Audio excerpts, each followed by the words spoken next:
एक अकेली औरत से डर के सरकार, निकम्मी सरकार। सम्राट चौधरी कुछ नहीं बोलूंगा, मैं दिल से मानता था मोदी जी को, बट आज देख लिया थी निकम्मी सरकार को यार। सम्राट चौधरी की साजिश है, भाजपा की साजिश है। सारे निकलते मजा ले रहे थे, वहां से निकलते ही सारे एमएलए हंस रहे थे वहां के भाजपा के। मैं सोचना चाह रहा हूँ कि एक अकेली औरत से इतना कौन डर सकता है भाई। चाहिए मोदी जी की भाजपा सरकार पे यार। हम भी आपको मानते हैं मोदी जी, दिल से मानते थे। अब बताइए, जब केस था तो पहले क्यों नहीं लेके गए?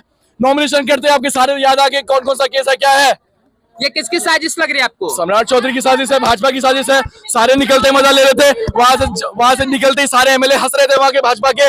सारे दिख रहे, सब कुछ दिख रहा था वहां सामने में। एक अकेली औरत से डर के सरकार, निकम्मी सरकार। सम्राट चौधरी लेकिन बीना मानवी एक तरह से कहिए तो तेज प्रताप यादव की नई पार्टी से थी, तो आखिर ऐसा क्या डर हो गया? वही तो मैं सोचना चाह रहा हूँ कि एक अकेली औरत से इतना कौन डर सकता है भाई। इतनी निकम्मी सरकार है कि आप किसी एक इंसान से नहीं लड़ सकते हैं। आप किसी बड़े इंसान से लड़िए ना, प्रशांत किशोर थे उनसे लड़िए। आप छोटे इंसान से, आप एक छोटे से इंसान से लड़ रहे हैं, आप इनको इतना बड़ा समझ रहे हैं, तो मतलब है ये बड़े।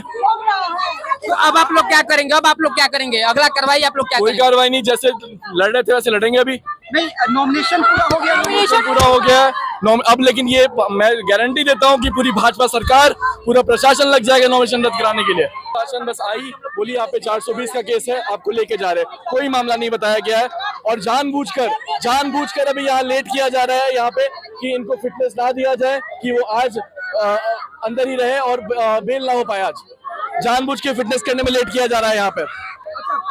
पुलिस की तरफ से कोई कुछ तो कहा होगा, आप लोगों ने पूछा होगा कि भाई वारंट पेपर कहाँ है, क्या है? मैं यहाँ पे सारे लोगों का रैली का सब कुछ देख रहा था। मुझे जब पता चला कि उनको अरेस्ट करके ले जाया जा रहा है, हम लोग की पूरी टीम वहाँ पहुंची। तब तक में वीना मानवी जी बेहोश हो रही थी, उसमें भी इनको आज तक कुछ भी कोई केस नहीं था, कुछ भी नहीं था, और आज इनके पास सारा केस उठ के आ गया।